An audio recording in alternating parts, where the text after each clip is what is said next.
첫 번째 이슈 저격수 최진 대통령 리더십 연구원장입니다. 어서 오세요. 네, 안녕하십니까. 네, 안 전 대표가 네. 어제 1년 8개월 만에 새정치민주연합 공동 창업주였는데 네. 결국 탈당하면서 연을 끊었습니다. 어제 기자회견 어떻게 보셨나요? 과거와는 전혀 다른 안철수의 모습을 봤습니다. 과거에는 부드럽고 네. 우회적인 표현을 쓰는 어떻게 보면 좀 유약한 안철수, 이미지? 예, 네네. 유약한 이미지에서 네네. 정말 단호하고도 직설적인 화법을 쓰는 네. 전혀 다른 강한 안철수를 모습을 봤고요. 네네. 예를 들면 혈혈단신, 그다음에 깜깜한 절벽이라든지 혹은 뭐 강한 변화, 충격 이런 표현들은 과거에 안철수가 별로 쓰지 않는 표현인데 네네. 이런 강한 모습을 보여줌으로써 야 이제는 뭔가 좀 새로운 행동이 결행하는 게 아니냐라는 네네. 느낌을 줬고 만약에 어제 보여준 그런 스타일로 이후에 신당 장당 작업이라든지 총선 임한다면 상당히 야권 개편에 어떤 폭발적인 역할을 할 수 있지 않겠는가라는 그런 생각을 해봤습니다.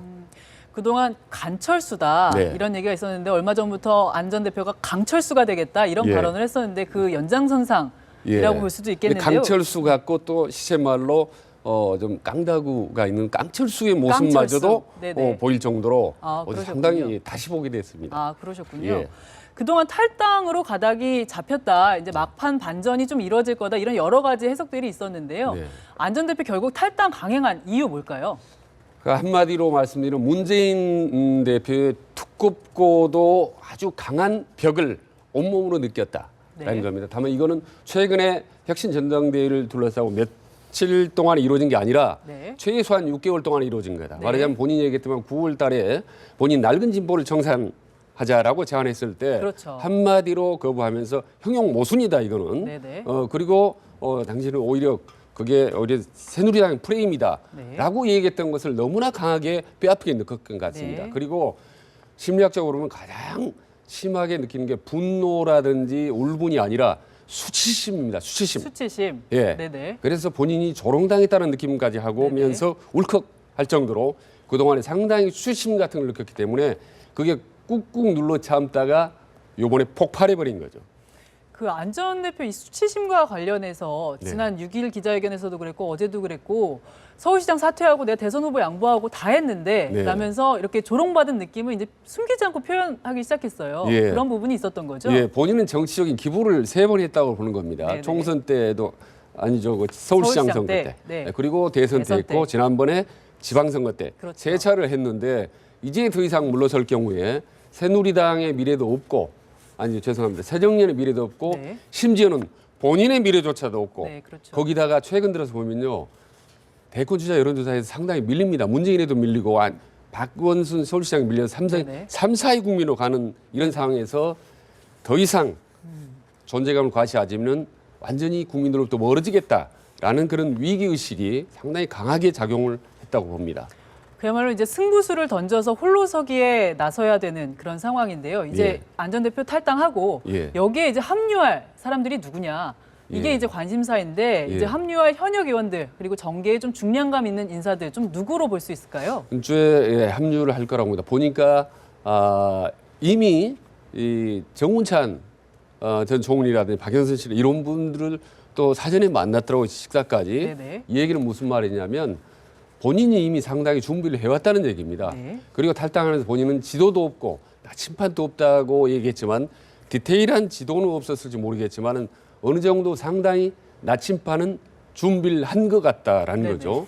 그리고 가장 우군 보이지 않는 뒤에 든든한 우군은 역시 김한길 계보입니다. 네. 김한길 의원은요 당내 문재인 다음으로 20여 명 가까운 실질적인 계보를 거느리고 있는 사람인데 네네. 두 분이 아주 가깝습니다. 네네. 그래서 이분들이 합류할 경우는 20세 원내 교섭단체가 바로 넘어갈 수 있죠. 네네. 그리고 당장 내일 모레는 벌써 문병호 의원이라든지 유성엽 의원. 유성희 의원이라든지 황주홍 의원들이 그렇죠. 지금 탈당을 사실상 시사하지 않습니까? 네네. 근데 사실 국회의원 한 명이 탈당하는 게 쉽지 않습니다. 한 그렇죠. 너댓 명만 탈당을 해도요. 일단 탄력을 붙습니다.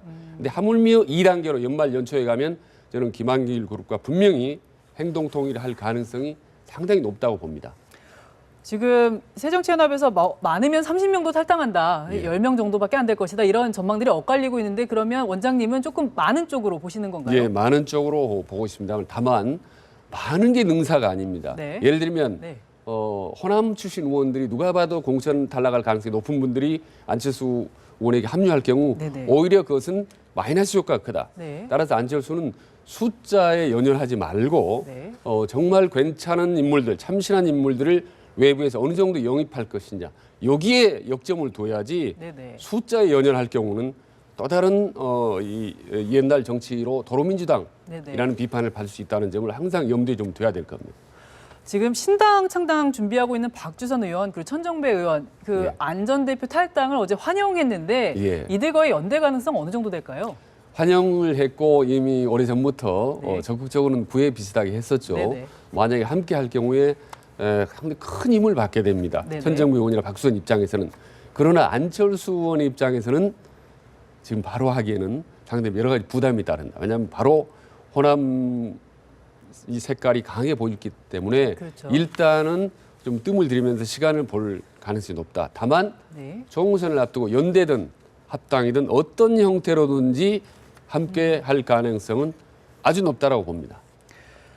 그 이 호남 민심이라는 거, 이 야당의 텃밭인 호남 민심이라는 게 네. 결국 안전대표 탈당의 성패를 가르는 하나의 또 변수가 될 수 있기는 할 것 같아요. 좀 네. 호남의 민심은 지금 안전대표 탈당 어떻게 보고 있을까요? 그러니까 호남 민심이 어느덧 이제 정치 1번지 그리고 신당에는 여러 방면이 상당히 중요한 키포인트 역할을 하고 있습니다. 그렇죠. 그런데 아시다시피 문재인에게 많은 정을 주었다가 네. 호남 사람들이 그다음에 실망을 하고 그 실망이 다시 안철수로 옮겨갔었습니다. 네. 그래서 상당히 실망을 했었죠. 그 기한이. 네. 그러다 최근 들어서 안철수 의원이 상당히 좀 달라진 모습을 보이지 않습니까? 문재인 대 안철수의 대립각을 세우고 이 와중에 사실 알게 모르게 호남을 많이 다녔었습니다. 네네. 사전 정지 작업을 한 거죠. 그렇죠. 그러면서 안철수 의원에 대한 호남 민심이 상당 부분 회복된 건 사실입니다. 네. 예, 많이 나아졌기 때문에 네네. 지금 이후 오늘 내일 모레 이후에 일주일 동안의 행보가 달라진 모습을 보이면 호남의 민심이 더 상당히 폭발적으로 네. 안철수에게 우군화될 수 있다고 봅니다. 지금 그래도 조금 이렇게 지켜보는 상황인데 좀 시간이 예. 지날수록 좀 우군화될 수 있다는 그런 전망. 예, 지켜보지만 아주 우호적인 지켜봄. 네, 그런 기류가 좀 예, 느껴지신다는 긍정적인 거죠. 상황인 거죠. 아, 네네. 지금 그런데 이렇게 야권 분열이 이제 가시화되면서 수도권 의원들은 사실 예. 이렇게 1대1 구도가 무너지면 예. 실패할 것이다, 총선에서. 이런 위기감이 상당한데요. 예. 이 수도권 의원들은 좀 어떤 상황일까요? 그렇죠. 왜냐하면 이제 수도권 지역에 박빙으로 5% 미만으로 승패에 갈린 지역이 네네. 상당히 많습니다. 그렇죠. 10군데, 20군데가 되는데 그런 수도권 지역 의원들은 상당히 위기감을 갖고 있겠죠. 그러나 역으로 생각을 해서 만약에 문재인 체제 중심으로 일사불란하게 총선을 실시했을 경우에 네. 이 부분은 완패한다는 것이 공통된 의견입니다. 네. 내부적으로. 그래서 문재인 체제로 단일 구도로 가는 것보다는 네. 오히려 지금처럼 별도의 신당 체제로 가는 것이 나중에 종합 점수를 매겨보면 오히려 신당이나 수도권 출신들에게 유리할 수 있다. 그래서 지금 분열이냐 분리냐라는 게임입니다. 분열의 논리로 간다면은 그 모든 책임은 안철수가 뒤집어쓰고 그렇죠. 참패하겠지만 이게 분리의 논리로 간다면 분리의 분열의 논리로. 책임은 문재인에게 돌아가면서 결과적으로 야권이 유리할 수 있다. 그래서 안철수는 많은 고심 끝에 그 미뤘던 것도 분열의 책임론인데 최근엔 이것은 분열이 아니라 분리의 논리로 갈 수 있다라는 확신을 얻은 것 같습니다. 지금 이렇게 안전대표가 탈당을 하고 이렇게 독자 정치 세력화를 하게 되면 이제 일여 다야 예. 하나의 여당과 그리고 여러 야당 예. 이런 구도가 형성되어가는 조짐이 보이는데 나중에 이렇게 어떻게 될지는 모르겠지만 예. 일단 그런 구도에 대해서는 어떤 생각이신가요? 그러니까 과거의 군사 독재 정권 시절에 여야 정면 대결 국면에서는 일여 다야하면 무조건 야당은 필패합니다. 네. 그러나 지금 같은 시대는 세상이 변했습니다. 네. 지금은 감성 시대고 다양화 시대고 세계적으로도 다양화 시대에서는 오히려 야당이 다극화되는 것이 국민들로부터 선택 폭을 넓혀주고 또 인물론 위주로 선거가 가기 때문에 오히려 정치 발전에 저는 도움이 된다고 봅니다. 실제로 유럽 같은 경우는 전부 다당제 체제로 가기서 합종 연영을 한 것이 오히려 더 정치적으로 안정을 이루거든요. 네. 그래서 저는 이번 기회에 우리 대한민국 정치가 다극화, 다양화 체제로 가면 것이 오히려 그런 좋은 저는 계기가 될 거라고 생각을 합니다.